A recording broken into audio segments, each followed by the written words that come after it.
Good crew already. Yeah, got a few on already. Still got a few minutes till we get started. So welcome everybody as you all are joining. We're giving you all early birds a good seat, making sure everybody gets in. Got a good crew on already. We still got about 3-4 minutes. So just gonna say hi real quick and welcome you guys. Thanks for being early. It's a good sign that you guys are early. Got more people joining. So as people are joining, we'll be letting you in, and then we got about 2-3 minutes, and then we're going to jump right into the training at exactly 2 p.m. Eastern. So welcome everybody. Welcome. Good. All right. Yeah. So While we're waiting, just make sure that your sound is good. We might be asking some people to jump on a mic in case you have a question that we can help out with, and also make sure you have that chat box open because we will be engaging with you guys in the chat. So yes. make So sure that's good to go. that's great. I'm glad you brought that up, Travis. So if you're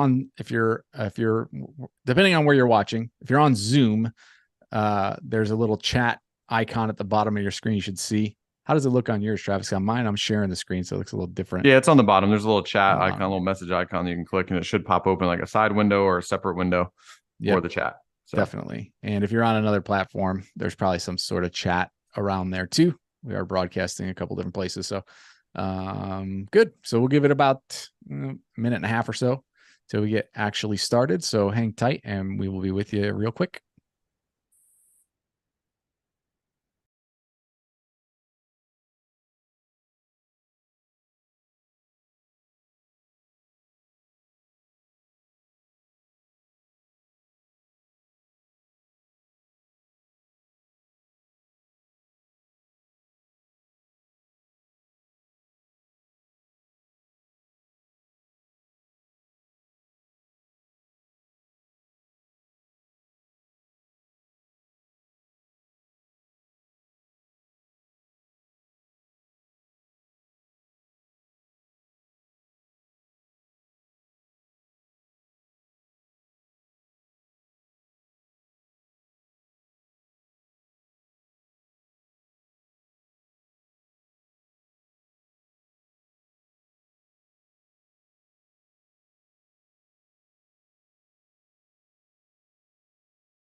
All right.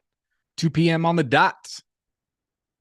Everybody's here. Looks like we got some people still joining. Well, welcome everybody.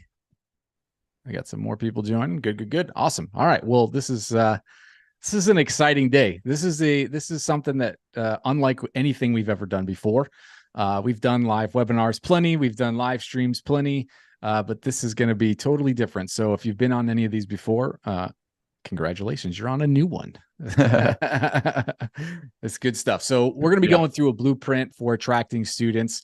There's a lot of different ways to attract students. There's a lot of different seasons for attracting students, but we're going to be showing you really a cool way to attract students throughout any season. So, back to school season, holiday season, any different kind of time. Really, this works all the time. So it's new, but it's proven. So we're not, doing anything outside of, exceptional differences from what we normally do. I guess you could say it's really new for us to share with you guys. It's new for us to share. We've been testing with 450 schools, so we know it works. This is our first time really sharing it with you all for back to school or whatever holidays or anything like that. But as you guys join, welcome. If you got in the chat, just tell us where you're from. I'd love to see geographically the kind of the map of who we have in the room. So if you can go into the chat and just kind of type in your name and where you're from, you never know, you might have someone coming from a different area. But if you could just chat in where you're from, so we can, maybe there's a geographic thing that we can point out for you or something like that. Sue's from Connecticut. Awesome. Destry, Texas. Wonderful. Perfect. Nice. Awesome, John. So we've got a great group here already, people involved. I like to start with that because I want to make sure you are involved. Yes. I taught school for a very long time, and I used to tell the students, say, if you want this class to be interactive and you guys are, engaging with what's going on, then I'm going to need you all to ask questions and answer questions and be engaged. If you just sit there, De'Ara from Atlanta, awesome, right around the corner. If you just sit there and listen, that's great, but that tells me that's what you want, right? You just want things to be delivered. So the more you all engage, the more you guys ask questions, the more we can be interactive with you and what's going on here today. So excited to get started with this, John. Excited. We got a great crew of, people are still coming in. So I can tell we already have an active crew telling us where they're from, Texas, Illinois. That is awesome to see. Very cool. Yes. Yes. And just so you guys know kind of where we're coming from, our mission is really to arm you with the knowledge to make your school into a student magnet. My name's John Evans. That's Travis Clavin. We're the founders of the Student Magnet. I'm not going to give you I know a lot of webinars like to go on to like a 15-minute rant about who they are. You could Google us if you're that curious about who we are. We created the Student Magnet. We're gonna show you what we do by actually showing you what we do. How about that? And another thing too, while I'm thinking about it, if you guys are more than welcome to turn your cameras on. I always like seeing faces. Sometimes it's easier for me to kind of read the room. If I can see how you're reacting. If you're looking bored, maybe we can do a little dance and shake it up a little bit. But you don't have to. But I love to see faces. So if you can go cameras on and you want to, that's awesome. Looks like we got some people going cameras on. All right. The brave folks have gone camera on. If you're not camera ready, that's okay. One time, I think, John, we were doing one of these and I thought it was going to be a podcast. And you're like, no, we're on phone. I was like, I'm not camera ready, man. Yeah, I remember that. Yeah. It's like, all right, we'll just put a graphic up, a sound graphic. Well, let's, you guys don't want to hear us banter. Let's get you some stuff to get some students in the door here today. Definitely. Absolutely. So quick roadmap. Okay, John, you want to go over the roadmap? Yeah. So quick roadmap. We're going to go through some of the philosophy of promotion, which is basically the why of why we set things up the way we do, why you should set things up the way you do. Then we're going to go through some actual implementation, and then we're going to give you an invitation to get some more direct help, which is optional, of course. And what you're going to walk away with today is the exact ad that we use, the exact offer, the exact promotion that we use, one really great strategy to get students in the door, and the most profitable process that we've ever tested. And so this probably isn't your first webinar. It's probably not your first free webinar. Might not even be your first live stream with us. So you might be wondering, like, why are you doing this? And we're just going to be totally upfront. We want you to buy our coaching program. How about that for transparency? Now, this is not going to be a big pitch-a-thon. It's not going to be us up here talking about how great our program is. What we're actually going to do is just be super real with you. And as much, we love being on these webinars anyway. Like, this is a joy for us to do. This is something that doesn't like aggravate us that, oh boy, we have to do this webinar. If it was, we certainly wouldn't be doing it on a Sunday afternoon right after church. So we like doing this, but very much like you might like teaching classes and doing intros, you probably do free intros for your students. And when you do that, my guess is that you do the best you can do to provide a great class. And so that's what we're going to try and do for you today, is just give you some great coaching, some great instruction here. And if you love our style and you love our process, we're hoping that you're going to want to pay us to teach you more. And if not, that's totally fine. But we just want to be really upfront about that. We're not going to try and hide behind some kind of veil like, oh, it's just this free information stuff. We're giving you some real coaching here, but our intention really is to show you how great it is so that you decide to do more of it. So are you guys okay with that? Can I have your permission to teach you and give you some information today? Yes. Some head nods, some thumbs up. Awesome. Let us know in the chat if that's okay. If we have your permission to just give you a great coaching session and a good instruction here today. So good. All right. We're getting some heads up, some thumbs up, some head nods. That's good. Yep. Okay.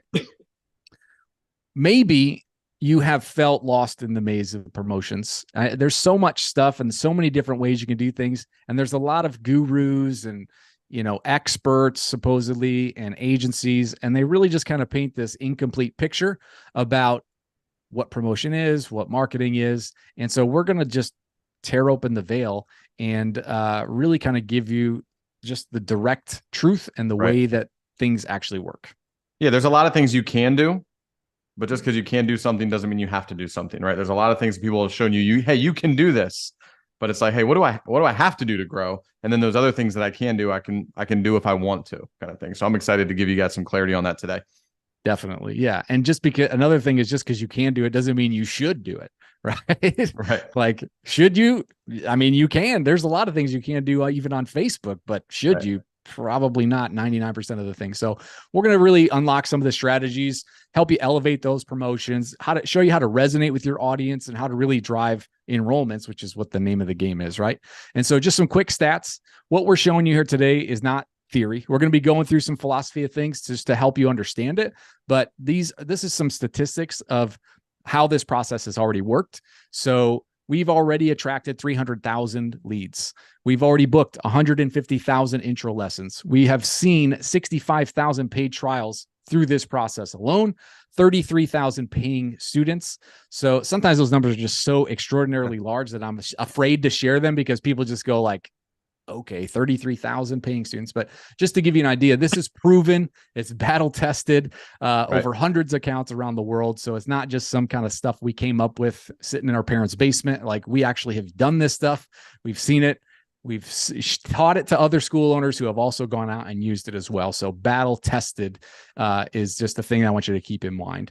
And hopefully you're excited about this. This is if, you know, looking back, if we would have had some way to learn this stuff back when we first started, I mean, I would have been just ecstatic. And the reality is we had to learn all this stuff. So if you're excited, let us know in the comments. Just drop a big yes in the comments if you are excited about getting into this process and learning with us today. Let us know you're excited. Looks like Sue is excited. Awesome. Good. All right. Awesome. The more you engage here, the more you're going to get out of it. Like Travis said, you know, engagement really is going to amplify how you learn, because if you're not plugged in and you're not engaging with it and you're just a bystander, that's okay. But you will get more out of it by engaging. You guys experience that when you're teaching classes, right? When the kids are engaged, they're responding, they're, you know, energetic, they're giving you those physical and verbal cues. It's good, right? You're like, okay, they're getting it. So we want to make sure you guys get it too. For sure. So I know there's a lot of talk out there in the industry right now about crafting an irresistible offer. How many guys have heard that term before? You got to craft an irresistible offer. If you've ever studied any kind of marketing or promotion, that's what they all say, right? That's what all the gurus tell us. And a lot of times I think we get confused about what that means. It's not really just about discounts. It's really about creating something that's going to resonate with your potential students or possibly their parents if you're marketing to children. Or, you know, trying to attract children to the school. But it's really what you want to do is create something that is so irresistible to them, it pulls them into your school, where it's not you trying to like convince them how great it is to come into your school. And we'll get into a lot of the details about that. But just, I want you to just take a second and just imagine that you have this offer that is so magnetic that it literally draws students in like a force of nature. Like, you don't have to convince, you don't have to pitch, you don't have to sell or be sleazy. Just having an offer that just attracts students. If you just imagine that for a second, and really, it's not a random act. Like, it's an art and a science. We're going to demystify all of that for you here today. But what we really want to just help you see is like you can create an offer that just brings people in automatically. And it goes beyond numbers. It's not about discounts. It's really more about building emotional connections. And so we're going to guide you through crafting that offer and really how to speak to the hearts and the aspirations of your audience.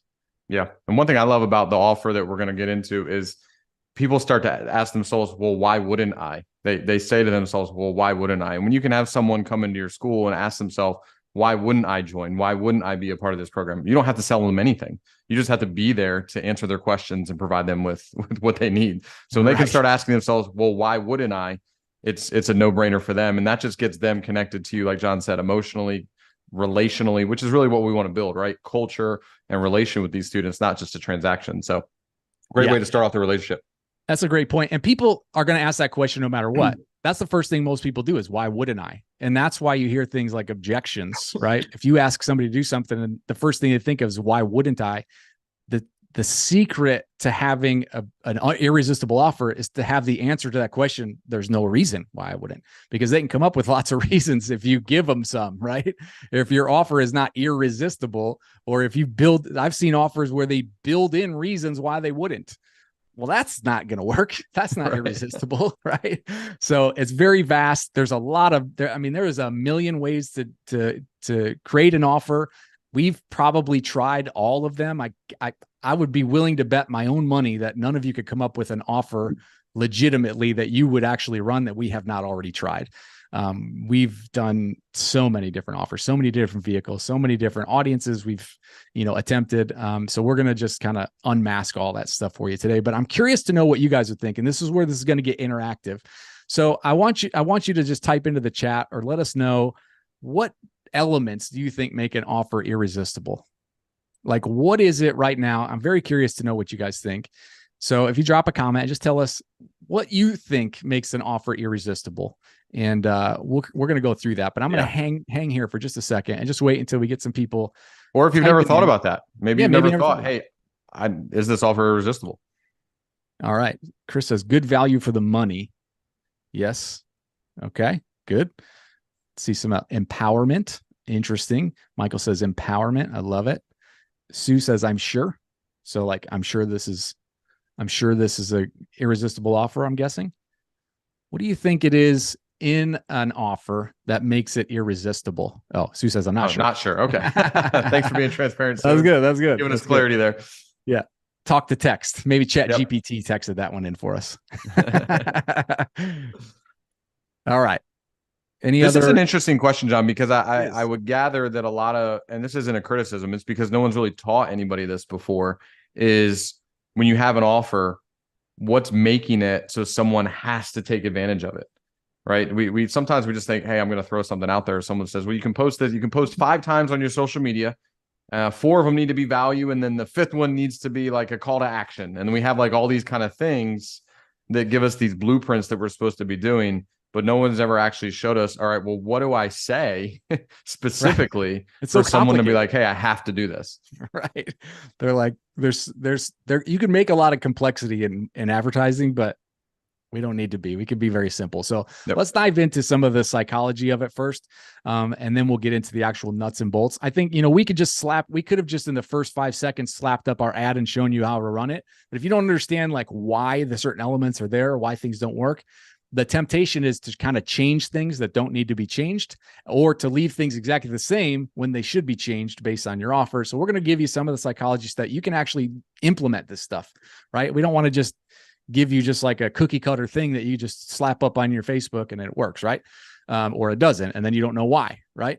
Low risk. I love that one. Carl says low risk, something that would cost them much more in the long run if they don't take advantage of it. I love that. Good. Okay. Awesome. So you guys are kind of starting to get the idea. So creating an offer that strikes an emotional chord is a huge part of it, right? And so thinking about, yes, value, getting more value than you could get. There's some emotion tied to money, of course. There's some emotion tied to value. There's definitely some emotion tied to risk. So those things are definitely taking part in it. But if you think through like, how can you create an offer that strikes an emotional chord? That's a different question, right? And what about something that kind of resonates?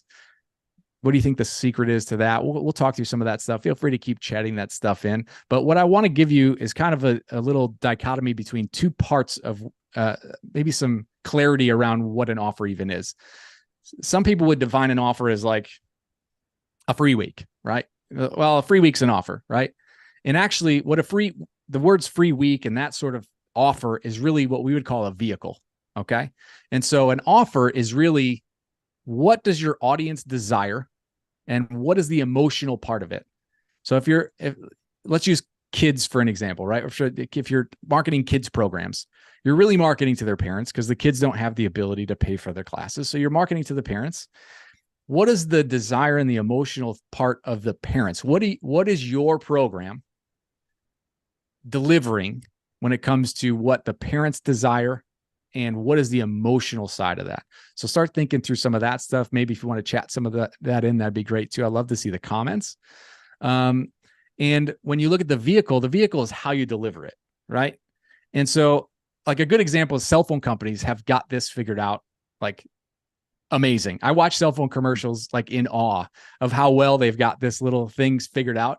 Their ads appeal to somebody that wants to be kind of that person, right? The person that always has the new phone, that comes with all sorts of like social status and being the envy of their friends, right or wrong, that's who they're advertising to.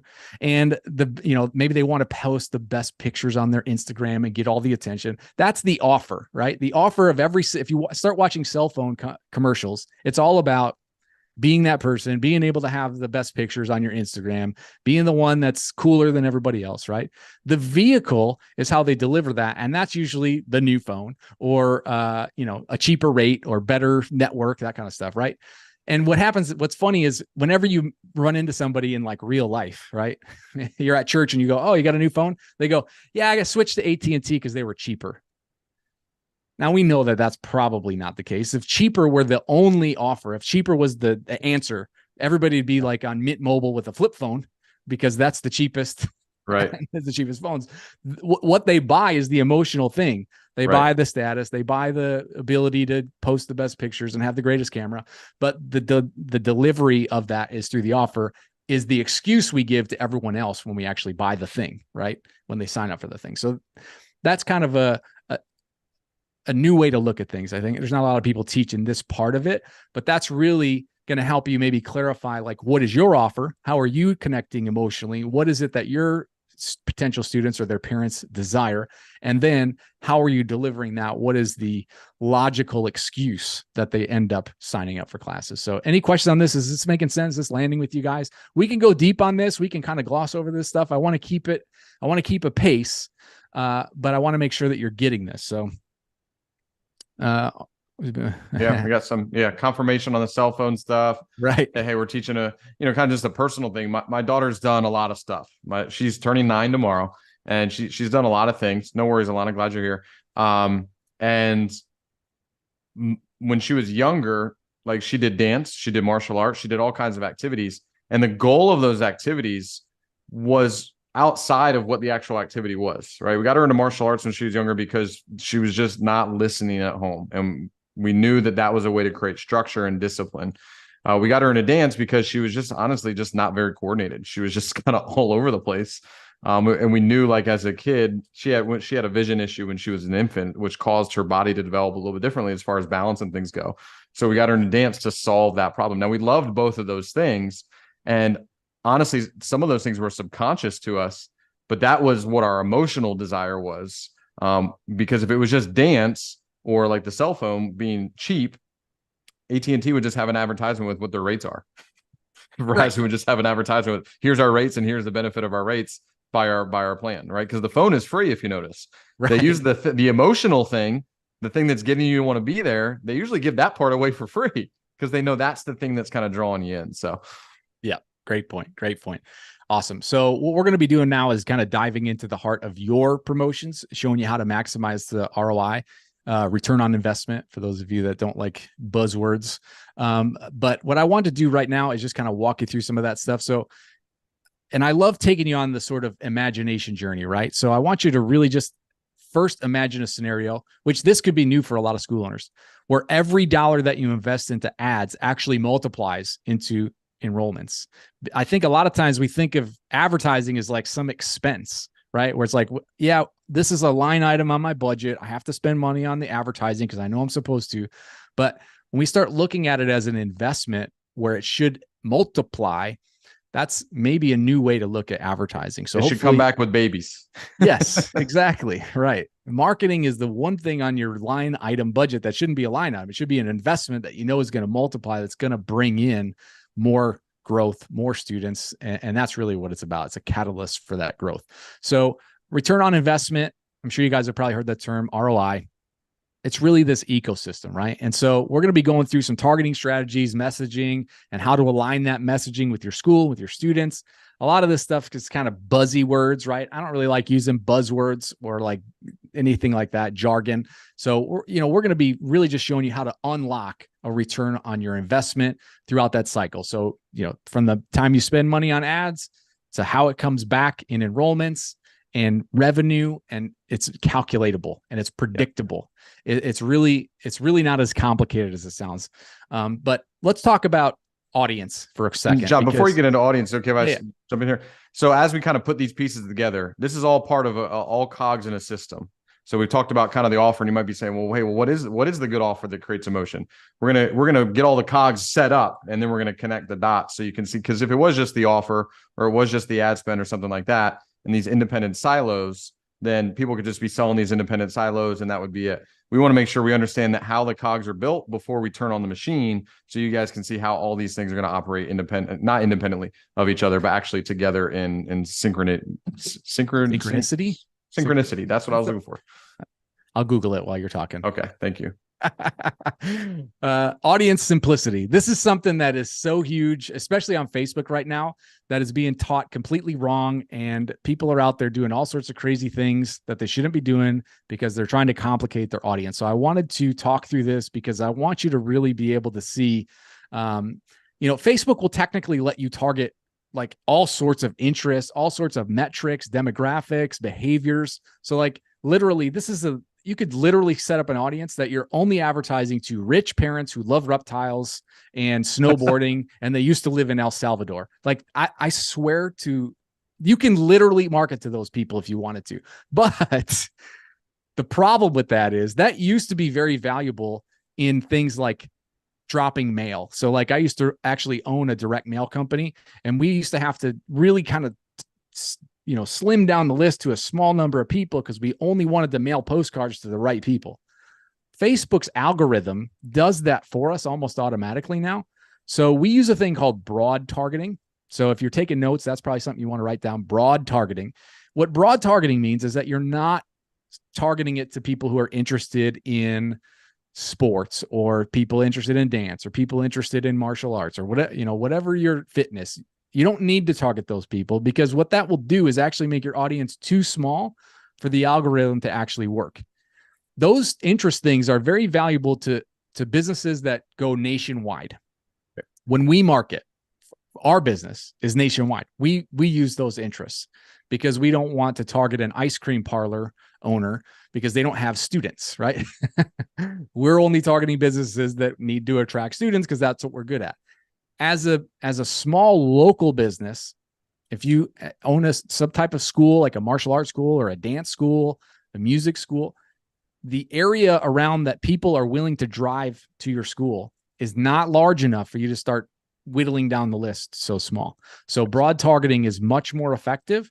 And with that size of an audience, usually typically around 50 to 100,000 people in that audience, that's perfect for Facebook's algorithm to just figure out, as it starts to display that ad, who should it actually target? Like you can just target women and it will figure out who the moms are in that audience. It's amazing. It's become so much easier.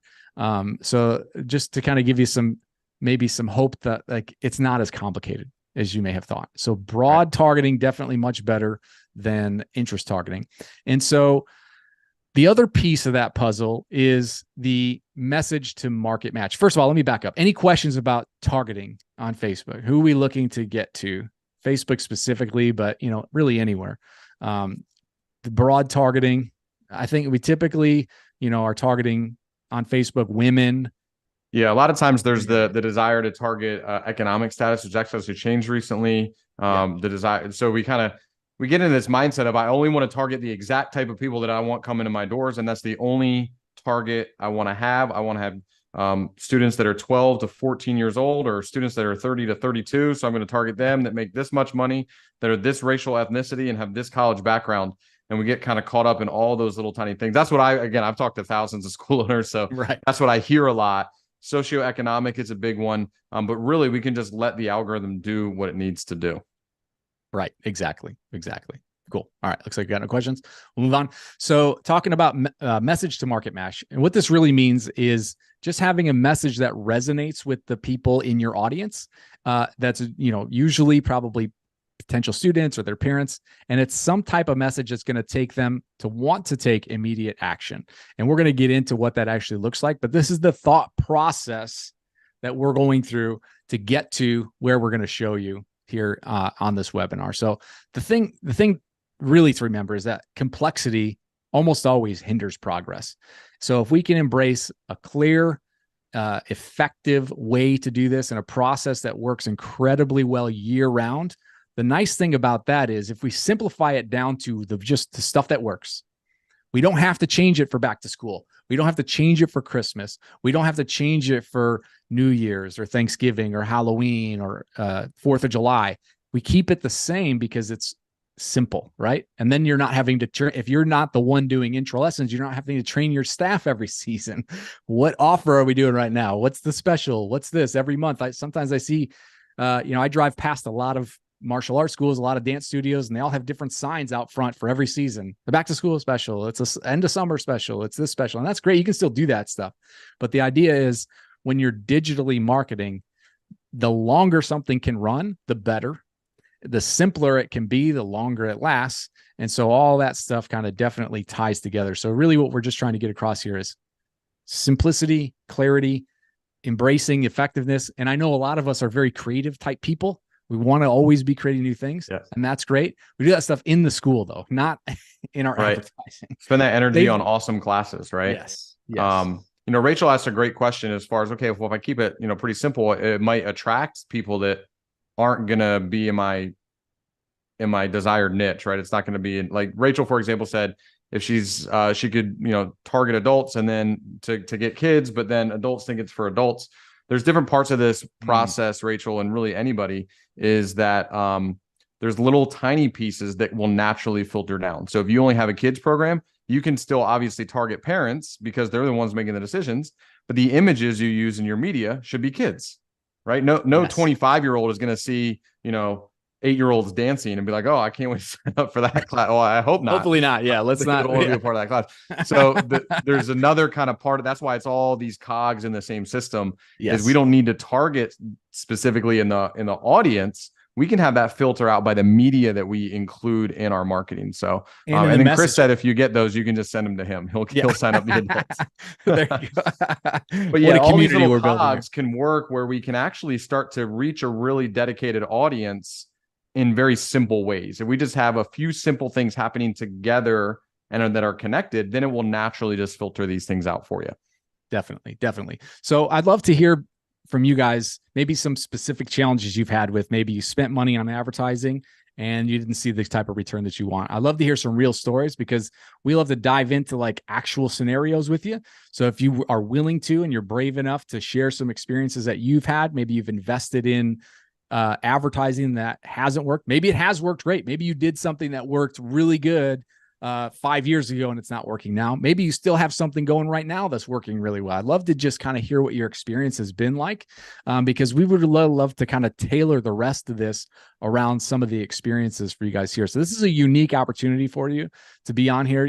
This is a very small group that's on with us live right now between all the different platforms. It's a pretty intimate setting, and this is a great time for you to just get some insight specifically for your school directly from us. So Michael is saying that he's starting fresh off the ground. So this is a new chapter, new page, new book. Yep. Not able to generate leads. I love when it's kind of fresh off the ground because it's the best. It's kind of like getting a student that has never been taught before. You don't have a lot of bad habits to break. Yes.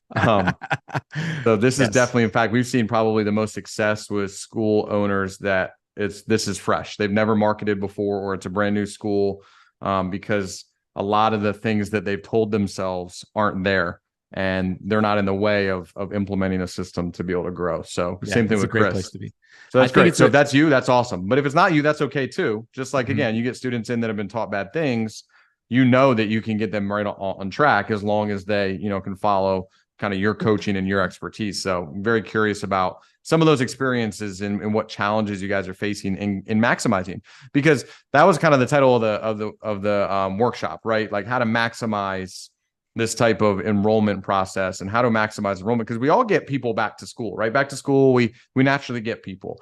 After the new year, we naturally get people. How do we maximize that to make sure we're getting as many people as possible when there's the natural desire, but then also make that a process that can work year round, that is not relying on things that are going on outside of us?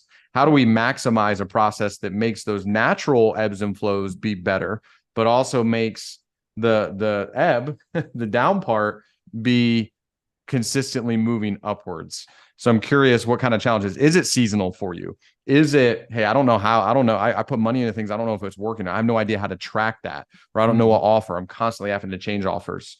Jesse's got a good question. So Go ahead. Jesse asking, how can you qualify out low income leads when the zip codes are in the same as wealthy communities? It's a great question. We hear the zip code question quite a bit from anybody who's either worked with like an agency or worked with another marketer or gotten inside to Facebook and actually tried to like dial in where they're targeting to go by zip codes. So here's the funniest thing that this might be counterintuitive to you, Jesse, but sometimes the low income areas are actually the best students. And because I'm telling you, I have seen this over and over and over and over again. When you have a school that's in a higher income area, so like let's say you have two cities, and this part of the city or this area, this zip code is like the poor area, and this is the wealthier, better off area, right? People will drive and go to like this, the poor section of town. They go to the rich section of town to go out to eat. They go because that's where they desire to be usually.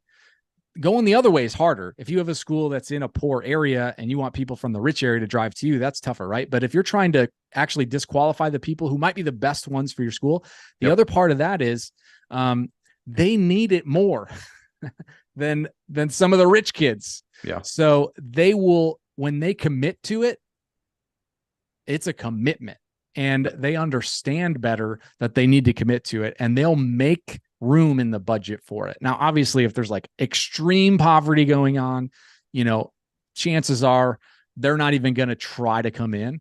But what'll happen is the way that the process is set up, and as we get into it, you're going to see more of it. But sometimes I can tell you hundreds of stories of people who wanted to prejudge somebody because they pulled up in a jalopy. Is that still a word? People still use that for a broken down car? I think we're all old enough in here. Yeah. 10 years, maybe not. Okay. They pull up in a jalopy with grubby clothes on. Travis has a great story. If you'd share that one. Travis used to work at a bank. Do you know the story I'm talking about? Yeah. I worked at a bank, and there was a guy that came in a lot, and Friday's big payday, and you get a lot of day laborers and things like that, cashing checks that are drawn to that bank. And I can't tell you how many people, myself included, would judge, hey, who's coming in based on what they're wearing. And one guy came in, and, you sit there and think, okay, well, this guy, he's just here to cash a check, cash his check that he got written for that week's worth of work. I mean, I opened up his account, and there's like $8 million in there. He owned this really large landscaping company but he was engaged with it. And just from the other side of things, as I was a teacher for a very long time and a coach, I coached football and lacrosse. Parents that are dealing with poverty, I don't want to get all, I'm big into sociology. It's one of the things I taught is that people that are dealing with economic issues are actually real about those emotional things we talked about earlier. They understand that little Johnny needs discipline help. Someone that has a lot of money can actually disguise little Johnny's discipline problem because they can just buy his discipline for a couple weeks, right? They can buy him an Xbox or a PlayStation 5, and he's good for a couple weeks. So they actually don't realize that Johnny has a discipline problem. Whereas someone that can't mask their issues with money, actually, they know, hey, little Johnny needs help. So they appreciate, or little Susie or whoever, they appreciate those emotional needs more than people that have money. And we can get all into, the socioeconomic aspects of all that. But we found time and time again, what John's talking about is school owners that have people that have, quote unquote, financial issues. They actually are willing to pay more because they value the character change that comes from being a part of some of these programs. So hopefully that helps. Jesse, I know you said you love the insight. So hopefully that gives you a little insight there. We do have a lot of questions coming in, Jesse. If there's more for that, please don't hesitate to type it in. But Nick wants to know, as far as we look at audience, what is your suggested target spend to acquire new students? So how much would you spend in that audience to determine, hey, this is a good audience, John? How much would I spend to get a new student in ads? Basically, I put money in. How much should it cost me to get a student out if it's a good audience?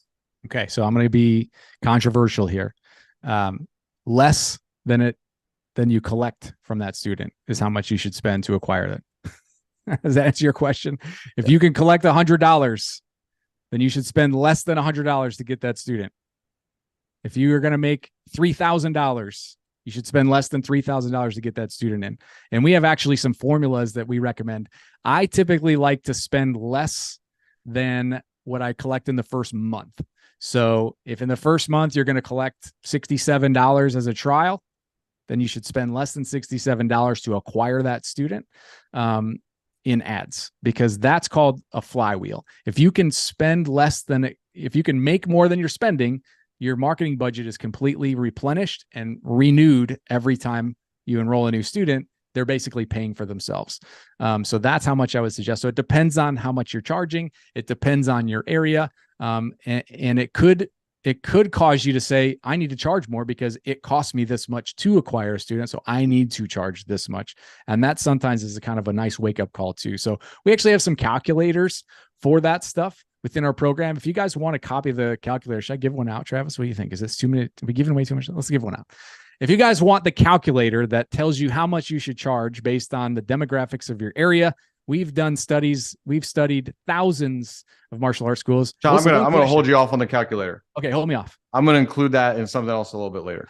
Oh, yeah. Right. Hang tight. Okay. Hang tight. Yeah. Just keep in mind, we have a calculator that calculates based on your zip code, your county, your city. What we found, we can give you the statistics of what schools charge in that area. So we know we have all the data because we've surveyed. What do you think, Travis? How many schools? 5,000, 8,000 schools? At least, yeah, somewhere in there, yeah. Yeah. And the one question we ask every single one of them is, how much are you charging? So we know, we have the statistics on that.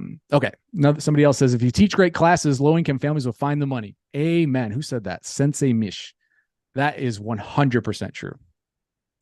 Guitar teacher, 40 years, who taught in a fluent area. Yep. Okay. Awesome. Just good. Agrees. Love it. Awesome. Great. Any other questions in here, Travis? Am I missing something? No, I think we're good. We can keep it going. And for the sake of everybody's time, we definitely want to make sure we get everything clear. We know you guys have stuff going on Sunday, so there might be some stuff we kind of hit real hard because we don't want to miss it. But at the same time, if there's a question comes up, throw it in there and we'll get it clarified.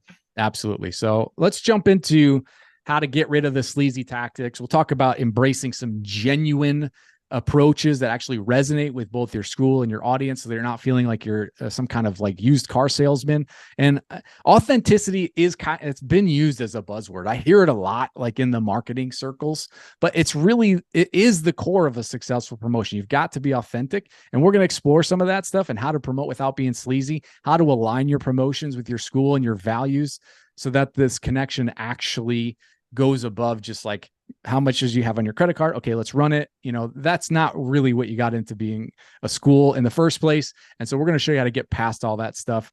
And stories, I think there's a lot of people talking about stories too, right? Stories do have the power to captivate and connect. And we're going to show you how to weave stories and actually how to harness some of that power of storytelling that doesn't even really have to take place right there. You can build it right into the offer and build it right into the vehicle to where you don't have to be like some great storyteller to actually get these stories weaved into your promotions and weaved into even the lives of the people that you're communicating with. And so we're going to debunk a bunch of crap about sales pitches and, this whole thing where people think, oh, you just have to pitch and follow up and chase people around town until they sign up for your classes.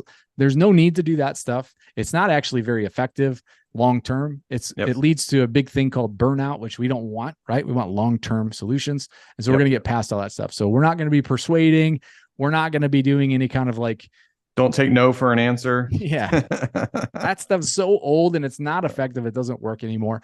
And so we're going to really just show you how to present an opportunity that's genuinely enriching for the lives of your students. We'll give you the keys to that stuff. We're going to show you how to promote authentically while making that really great improvement to the lives of the people in your audience. And so it all kind of boils down to dialogue, and it really comes down to how you're communicating with your audience. And I'd love if this is a neat thought exercise, if you would just indulge me for a second.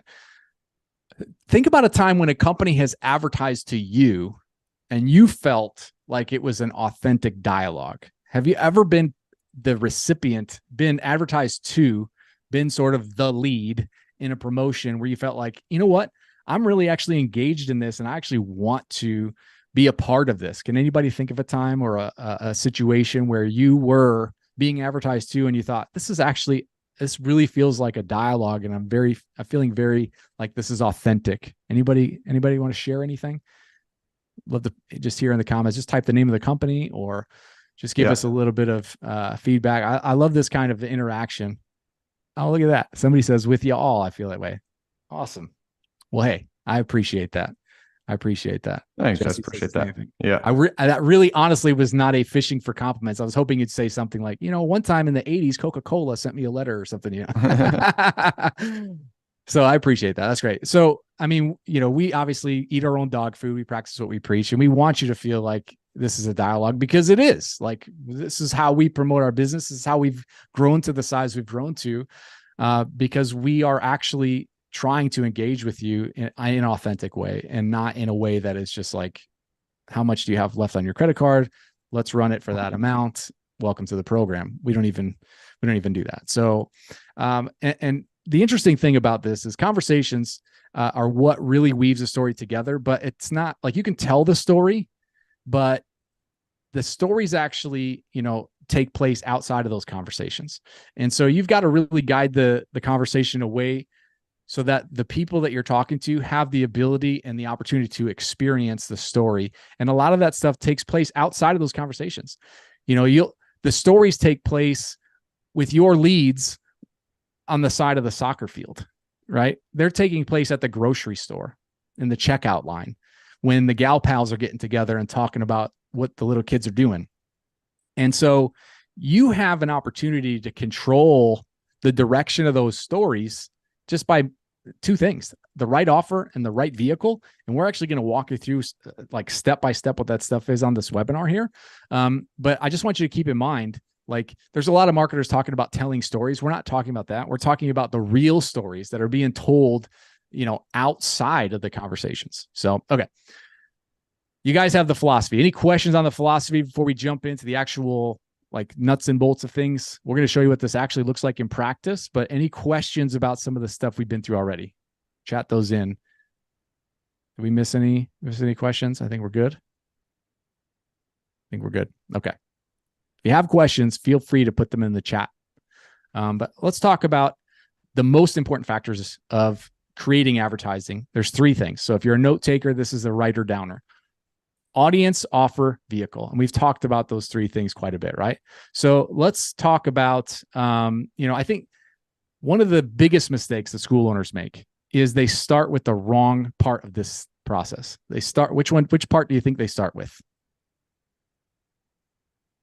Which part do you start with when you start advertising? What do you think? Anybody want to take a guess? What's the wrong place to start that most people start? Okay, offer. A lot of people do start with the offer. I would say that's probably the wrong place to start. Yep. Anybody else? I think most people start with the vehicle. And since we haven't defined really what those things are, it might be a little bit tough. Yes, the vehicle. Thank you, Carl. Carl? Yes, vehicle. Exactly. A lot of people start with the vehicle. What good is it starting with the vehicle if we don't start with the audience first? We don't even know who we're talking to. Right. We're like, hey, we have this free thing over here. It's like, for who? Right. So the audience is the most important first thing we got to determine. It's actually the first question when I get onto a call with someone to see if, hey, can we help, is, hey, who are you trying to bring in the doors? Yes. And I can't tell you how many studio owners, and this isn't anybody's fault. It's just no one's ever showed them that this is important. They like pause and they're like, you know what? I've never actually thought about who I'm trying to bring in the doors. Well, yes. We need to know, right? We need to know, hey, who do we want to attract? Definitely. Yes. Right. Or they'll say something like, well, everybody, anybody. Right. This is for everyone. Right. That's great. Which is not a bad answer, but it's like, have you determined that, right? Have you actually sat down and thought about who are we trying to speak to? Because if we don't know who we're trying to speak to, we don't know what offer to have. We don't know what vehicle to have out there. It gets the rest of the system kind of all over the place. Right.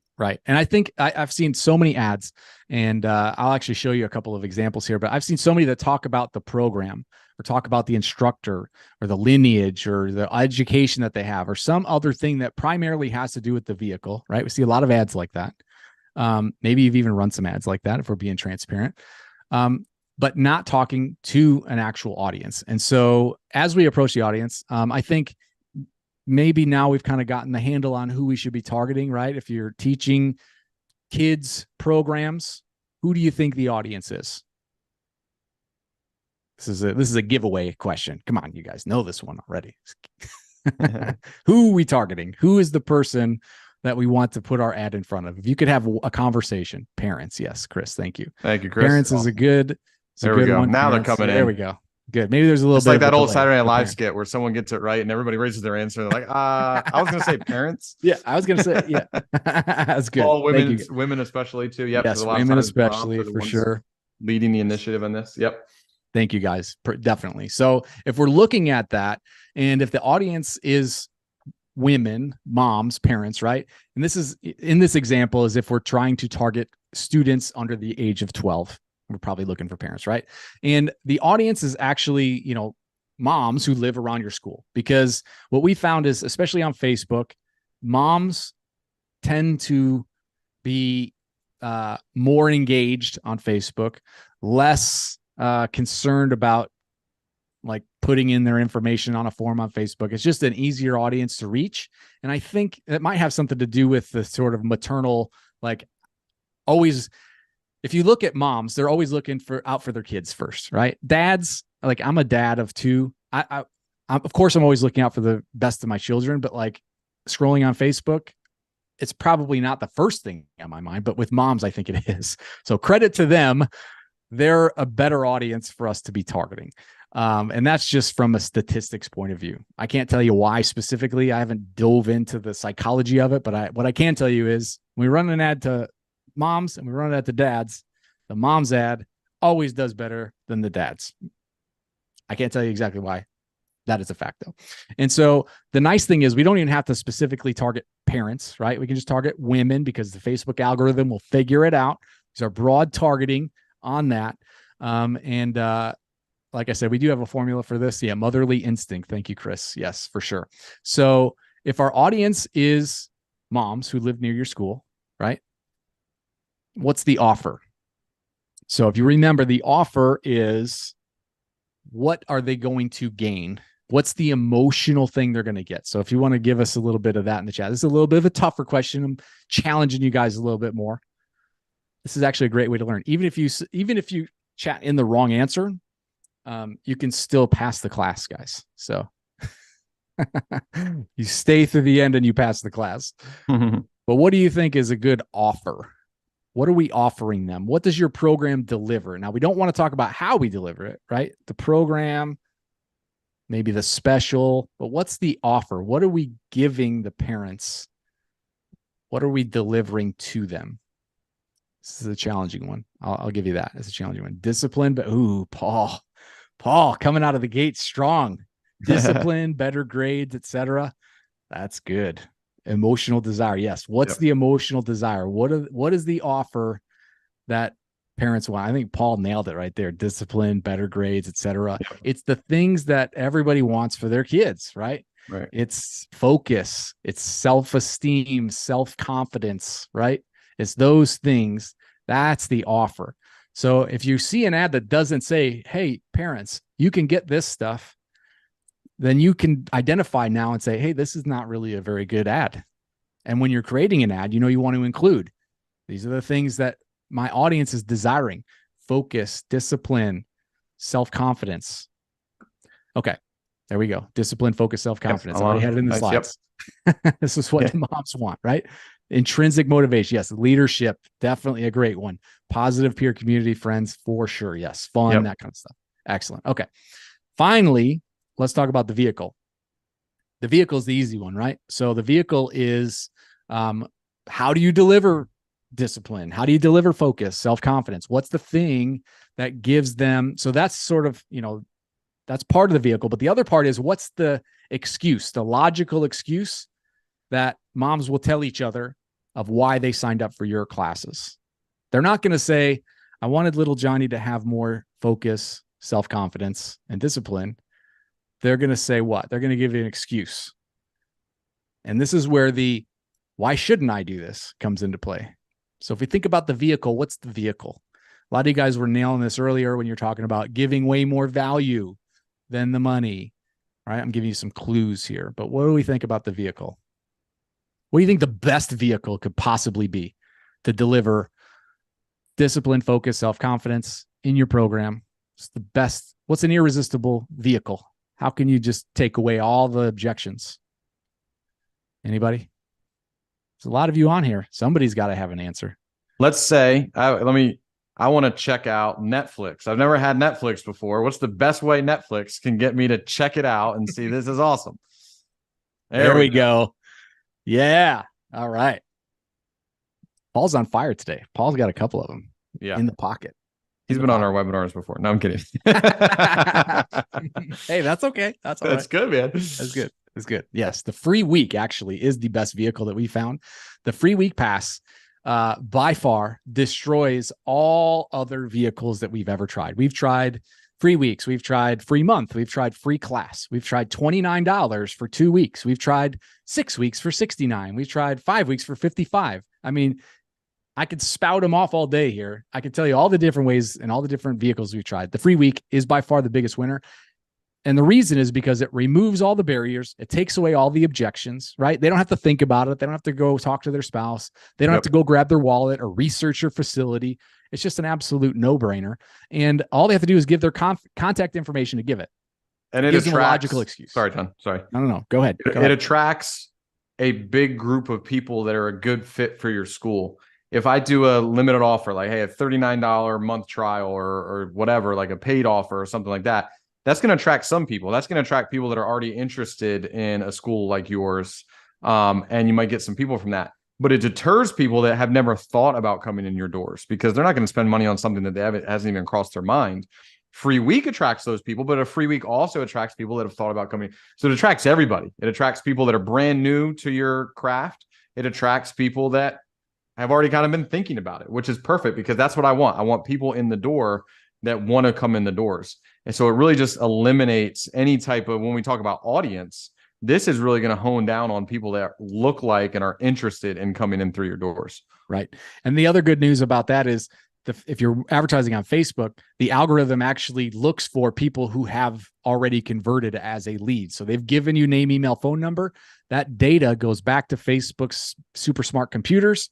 And it says, okay, this is the type of person that does this, that wants this free week pass. Let's go find some more people in this audience that like this too. And it is so smart at figuring out who is like that. And it's called optimizing for leads. It's an easy setting on Facebook. And it actually figures out the more leads you get, the better it gets at finding more leads. So it's like it's another flywheel. So just a quick summary.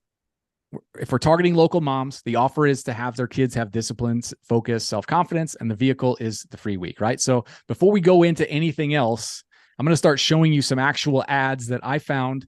Facebook has this thing called their ad library where you can actually go and spy on everybody that's advertising on Facebook and see what kind of ads they're running. And I found some doozies. I'm going to share those with you right now so we can learn from some people's mistakes. I blurred out I redacted some information. So hopefully nobody on this webinar is getting picked on.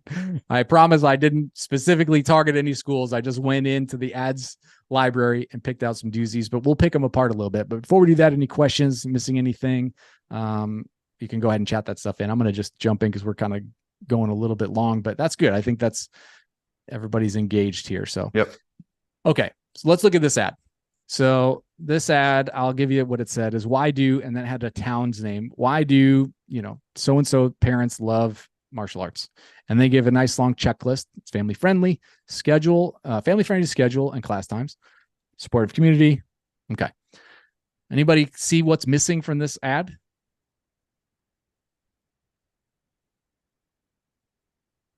What do you guys think? Remember the 3 aspects. Offer. I would say we got audience here. Interesting. Yes, definitely missing a call to action. We didn't even get to that. Look at this. Somebody from Deepwater Jiu-Jitsu did some marketing studies before. No offer. Girls, no offer. Yep. Interesting. So vehicle. Paul with the home runs, dude. Okay. So this ad actually does have a bit of an offer down here. It's kind of hidden down here. So it's not where I would put it. I'd probably put it up top, but it does have focus, confidence, and discipline, which are some of the things we already talked about as an offer, right? But how are we getting this? Right. There's no there's no vehicle. There's no clear way. Like, what do I get if I click learn more? It looks like they're just looking for, like, maybe I'll go read a blog post about it. I don't know. Interesting. Here's a couple more. Here's another one. Sorry, that one was already there. Attention blank parents. So we have an audience, right?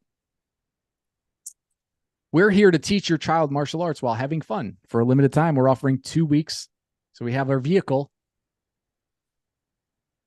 Not really and an offer on there, is there? Maybe having fun, I guess, is kind of an offer, but is that an emotional enough response? The parents want their kids to have so much fun that triggers an emotion in them. I don't think so. Probably not. Right.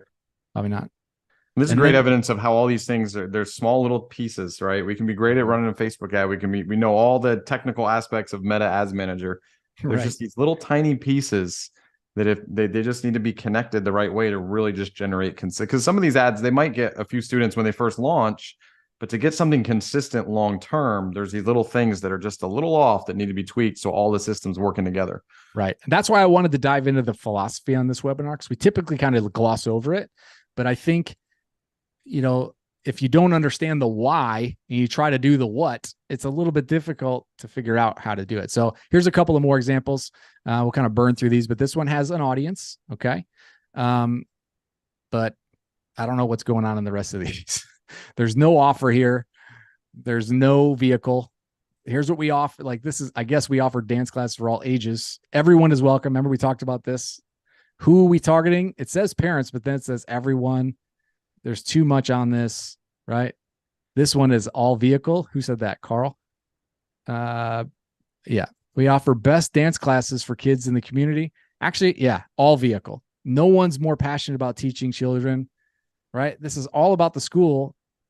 It has nothing. There's no offer. There's no audience. We don't know who they're talking about. And then the last one cracks me up. And I've seen a lot of ads like this.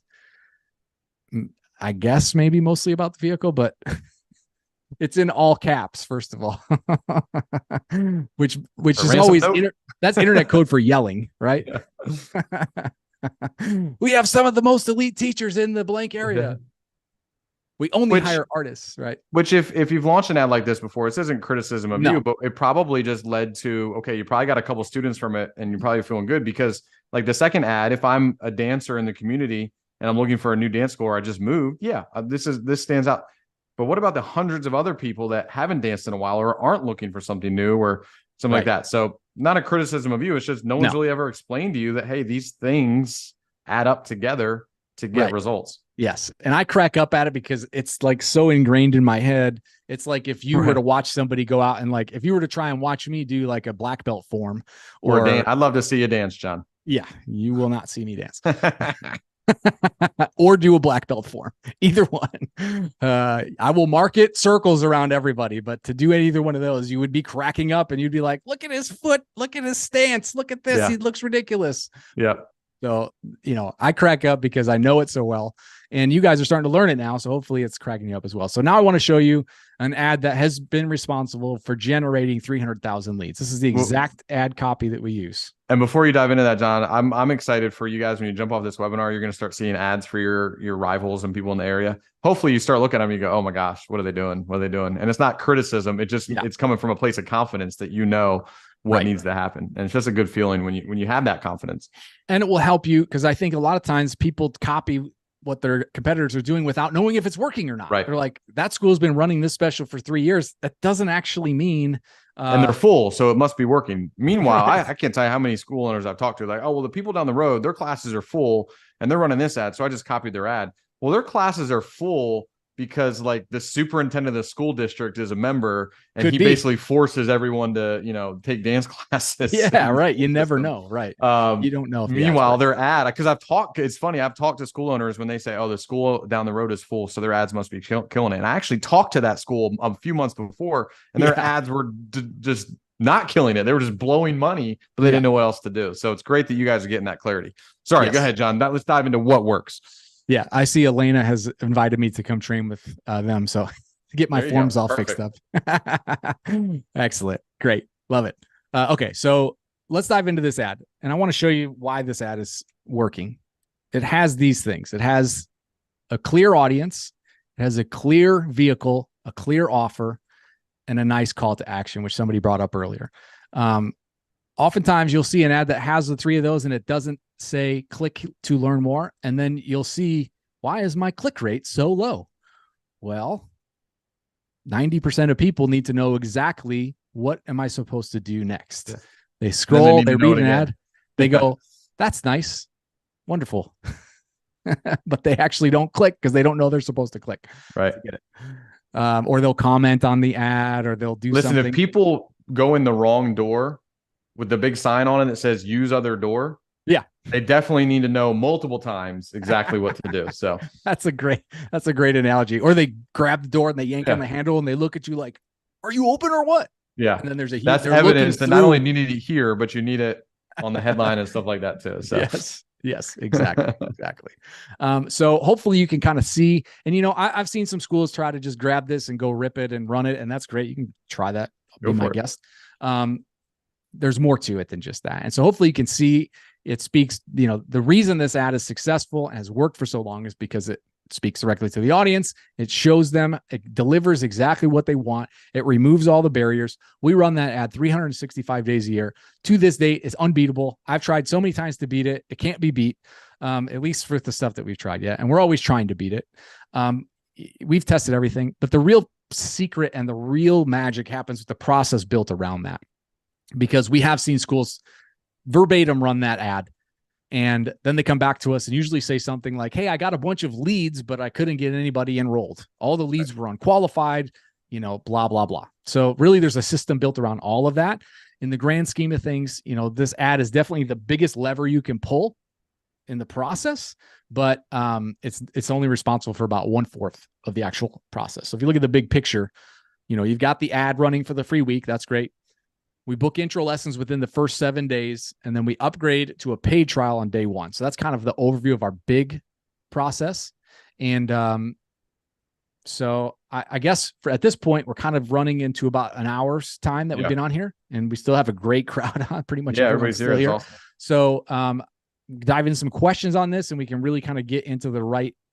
If we don't need to cover anything specifically on any of these, we can just blow right past it. But if we have questions about how we get people to book in the first 7 days, I'd love to answer those questions. Or maybe how do people upgrade? If you're there's some confusion there, like, hey, you're advertising a free week. Why would anyone upgrade to a paid trial on day 1? Maybe you have that question. Let us know.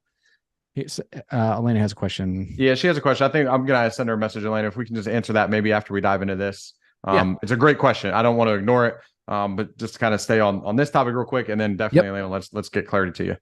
Definitely. Yes. So any questions about any of these parts of the process? How do you convert leads to paying customer? Brenda. Okay. Lana, throw it in there. Destry. Yep, definitely. Why try and upgrade to a paid trial? That's a great question. Ooh, that is a great question. Love it. That's a good one. Excellent. All right. So let's see. What's the best strategy for schools not open yet? Okay. These are all good questions. Let's see if I can wrap them up into one. So why upgrade to the paid trial, and how do you convert the paying customer?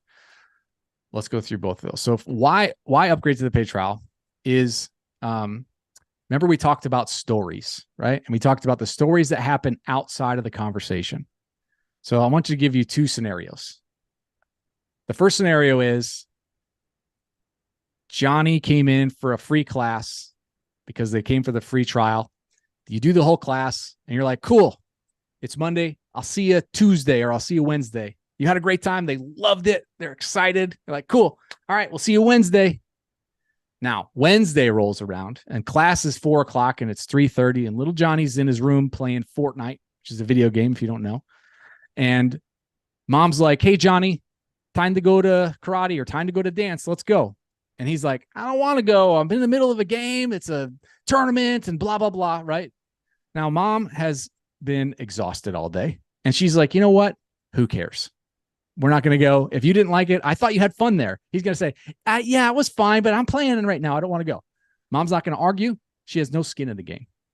However, if mom paid for a trial, let's say mom came to the first lesson and mom ends up paying for a trial to extend that lesson. And I can get into the details of that if you like it. Just let me know you want the details in the comments and I'll give you the details. But let's say mom paid for the paid trial. How's this conversation going to sound now? Hey, Johnny, time for karate or time for dance class. Oh, I don't want to. Mom's going to do this. Put that uniform on. I paid money. We're going. It creates a habit. It gives her some skin in the game. Then the kid comes back and he loves it the second time. Now he's starting to learn, I actually do like this better than playing Fortnite.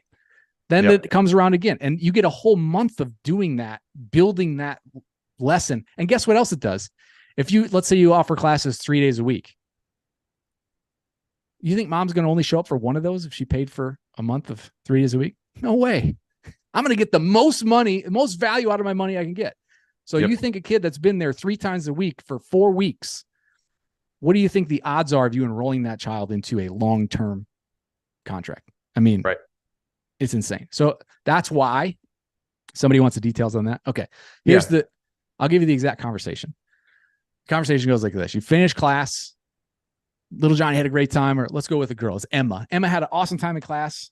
Did you have fun? Yeah. You're high-fiving, right?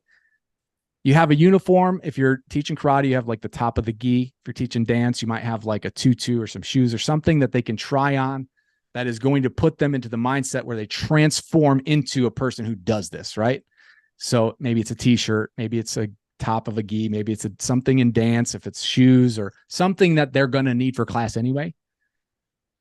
Try this on. While they're trying that on, you turn your attention to mom. You go, hey, Mrs. Smith, it's great. Little Emma here had such a great time in class. Did you see her? Oh, she was so cute, right? Awesome. Well, listen, I see you're here on the free week pass. That's great. Little Emma here can come in all week in her street clothes. No problem. We also have a different introductory offer. I think it's better, but I'll let you decide. This is a full month for $67. It comes with the free uniform. That way, little Emma here feels like part of the class, and she gets longer to try it out. But it's up to you. You can do the free weekend street clothes, or you can do the full month for $67 with the free uniform. It's totally up to you which one's better for you.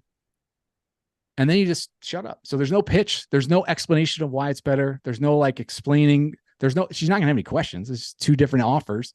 Either she comes for free in the street clothes, or she pays a little bit more, extends the trial longer, and gets something free to take home. When you do that right, you do it just like I just did it. What percentage of people do you think will actually take the upgrade? I love this question. What percentage? Yep. And as people are typing in their percentage, Alana, this is very similar to kind of the tweak you're asking about. The idea is that if we can upgrade them to a paid trial on day 1, they're not going to be tire kickers. They're not going to waste your time because they're making a financial investment. So you don't have to worry about having those extra classes for people that aren't actually seriously interested. And then it allows you to just really fully, it's kind of the similar what you're doing. 2 weeks later, we teach our school owners on 2 weeks into that paid trial, how we can fully upgrade them into a full enrollment. That way they're fully invested. So it's a very similar thing. We're just going to kind of move some chairs a little bit for you. So that way it's just a little bit more seamless, and it actually means less people wasting your time and wasting their time, to be honest. So hopefully that gives you some clarity, but we got some answers, John. It's 8 out of 10, 7 out of 10, 8 out of 10, 2 out of 3 we're looking at. Okay. Ready? Drum roll. 9 out of 10 is a low average, I would say. Usually it's 99% of people. And that's not an exaggeration. And why wouldn't they? It's a better offer, right? It's a new irresistible offer. And the other great thing about it is anybody who doesn't take you up on the upgrade, guess what they get? A free class, because they never come back. They're not going to turn down the paid offer and then come back for 2 more classes that week. They just won't. I mean, maybe 1 out of 1,000 will do that. But what happens is, this very first time they come in, they either commit or they go away. And so even if you're used to just giving away 1 free class, which is what a lot of schools are used to doing, and they're afraid to give away a free week because they're afraid somebody's going to waste space on their mat for a free week. We call them mat jumpers sometimes, or Marley hoppers, right? You're not going to have to deal with that. They're just going to come for the first lesson. They're either going to upgrade or they're just never going to come back. Yep. That's how it's going to work. And it's just a great way to weed out the people that aren't interested, which is a very low amount. If they've taken the effort to come into your school, they're at least going to give it a month to try it out. Yep. And I mean, we've been in schools that are our clients, and we've actually witnessed what the transformation happens when that child tries on that uniform. It's incredible. This kid, I mean, I'll never forget, this school owner had a changing room right by his front door, which was so smart. And he sent the kid in to try on the whole uniform. This is a karate school. And this kid came out like he was 10 feet tall and bulletproof. His parents were ready to run out the door. Like his parents were actually already outside, weren't they, Travis? Yeah. They were outside, like trying to get to the car. Outside, yep. Like gone. And he's like, here, try this on, Jimmy. He goes and tries it on. The kid comes out. He's like high-fiving strangers. He runs outside. He's like, Dad, look at this. Drags his parents back in. He goes over his little 15-second spiel about you could do the upgrade. That guy signed up for the whole year, I think. Yeah, they paid the year ahead in advance. Yep. Yeah, the first day. Well, it was the first time they saw their kid excited about something that was going to give them discipline. The kid was excited to be a part of something that was going to give him structure and discipline, as opposed to, Mom, why do I have to do this? Which was really, really cool. You know, the parents saw the joy on his face. So yeah, right. Yeah. So, I mean, this stuff works, but other questions about anything specifically around this stuff, the upgrades, how about how to get people in within 7 days? We can get into some depth on that if you want, or if you got that dialed in, we don't need to cover it. Yeah. And as people are typing those questions in, we do have a lot of this stuff already pre-created, right? We already have all this stuff mapped out. We have a script actually for all these conversations. So you don't have to figure out, what exactly do I say? How do I say it? When do I schedule leads? When do I upgrade to a full enrollment? So if you're looking for, hey man, this sounds great. How do I implement this in my school? What would you say to that, John? I would say type the word invite in the comments and let's get on a call. Let's just see if this is something that would work in your school. What do you think about that? Is that good? I think that's great. So type the word invite if you're interested in an invitation to get on a call with us. What I wanted to say earlier, if you're looking for, and Carl is kind of asking this question, if you want to know, hey, how much can I afford to get per student? How can I calculate exactly how much I can afford to pay to get a student, or calculate that type of, hey, what should I be expecting back from a good plan like this? Anybody that books a call, I'm going to be the one doing the call. So anybody that jumps on a call with me, I'll make sure I get that calculator to you. The call is really just an opportunity for me to learn more about your school. Hey, is this something that will work? This doesn't work for everybody. I think it works for everybody with the right mindset, the right processes. There's some people we talk to and, hey, this just doesn't work. So if you jump on a call, if you book a call, I'll make sure you get that. That way, when we talk, we can have a tangible thing to look at, as far as, because if you can afford $20 to acquire a student, paid marketing is not for you, right? So we'll be able to do that together. So it's a great tool for us to work on together. If you decide, if we can get that call booked, I'll make sure I get that calculator over to you. So just type the word, what was it? Invite, John? Just type the word invite. Use the word invite. Yes. Yep. And I'll shoot you a link to get that booked. Yep. Cool. So let me just run you through a quick example here.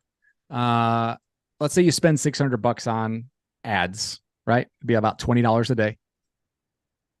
You might expect 50 leads from that. Depends on the area, but let's say you get 50 leads. 25 people out of that lead list book an intro lesson. 11 of those people pay for a trial because 12 probably showed up.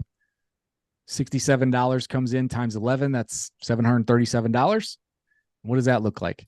That looks like you can enroll at least 5 students from that, increase your revenue by $750 a month, and then you just repeat it by taking that 737 and putting it right back into ads, right? So you're seeing that the flywheel takes place right here, right? You collect the money, you put it back into ads. That's all trial money. And then you're enrolling 5 new students every month from those 11 who pay trials.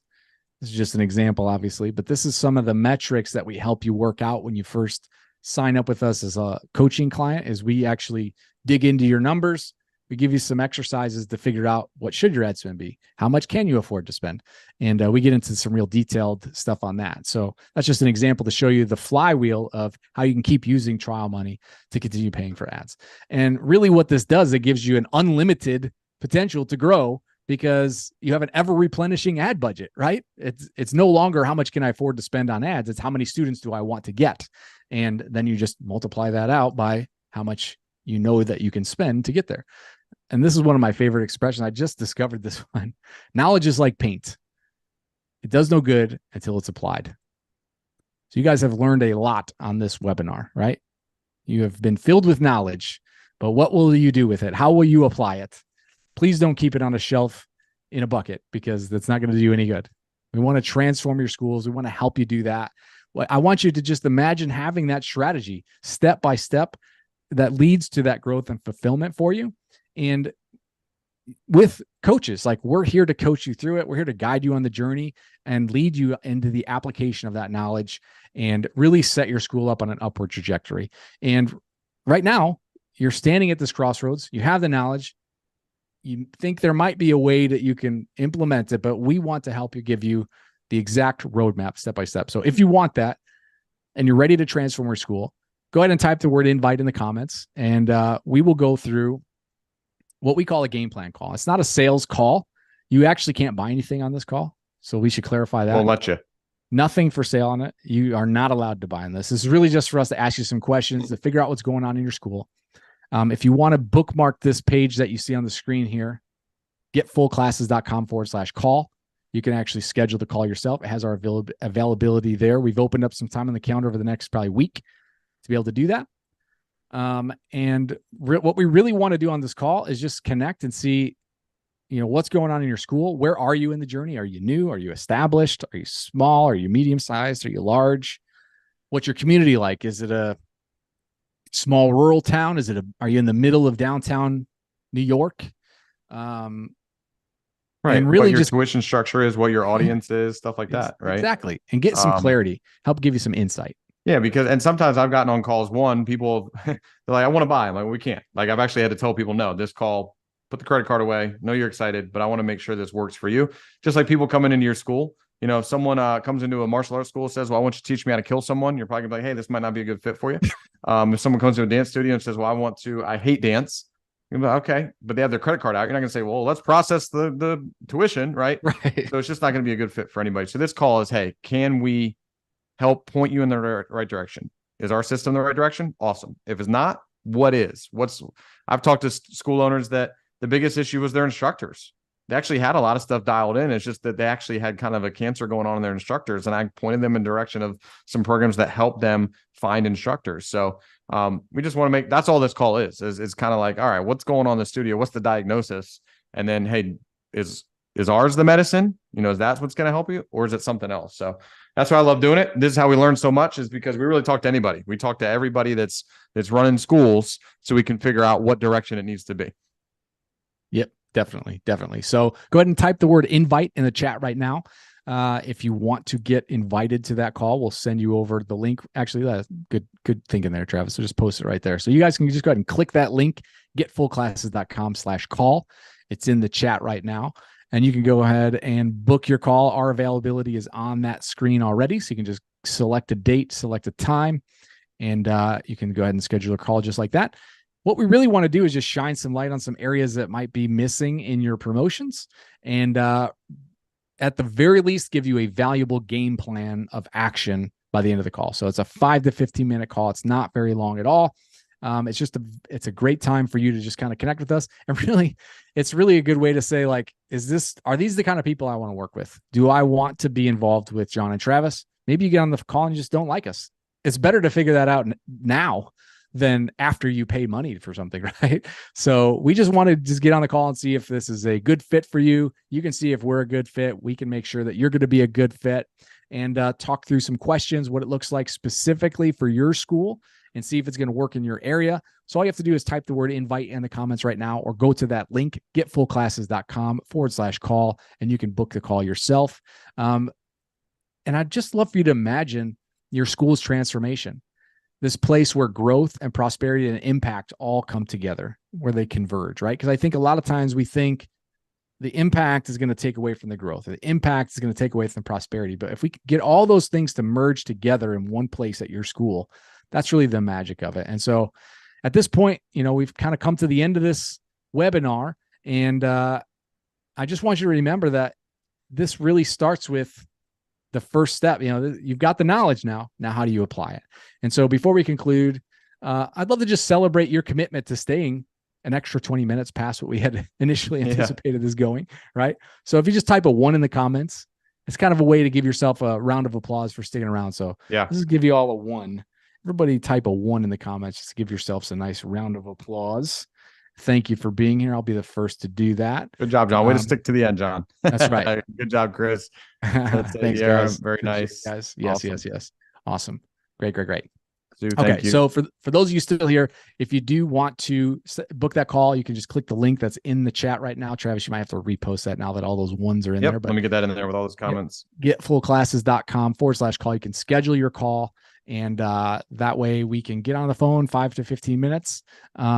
And at this point, I guess if we have any other questions, we can run in those. Otherwise, we can just jump in. I mean, we're about 20 minutes over, so probably have about 2-3 minutes to jump into some questions if anybody has any.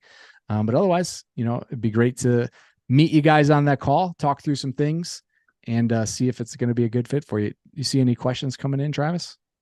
Not as of right now. Alana did ask earlier, so we said we would cover it, Yeah. is what our thoughts would be on running a kind of an awareness campaign in conjunction with a call to action campaign. I'd say if your marketing budget is over $200 a day, then you maybe want to think about an awareness type thing where you're just broadening the reach.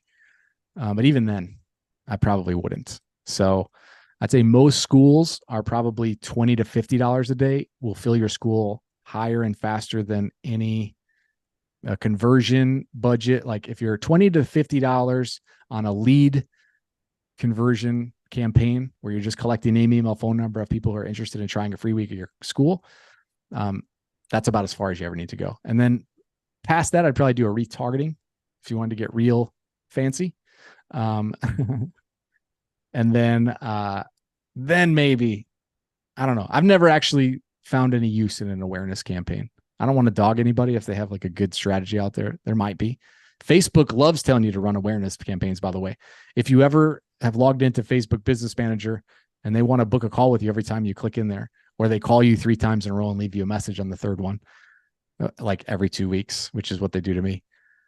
They always want you to run awareness campaigns. For the life of me, I can't figure out why, because it's never converted to students ever in any of my experiments.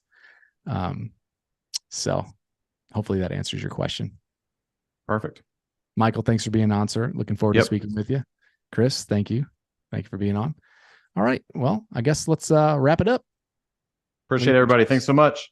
All right, guys. Well, thanks for sticking around for 1 hour and 23 minutes, and looking forward to speaking to those of you who have booked a call. And, we do this pretty often, but I guess if we don't talk to you on a call, we will just see you next time.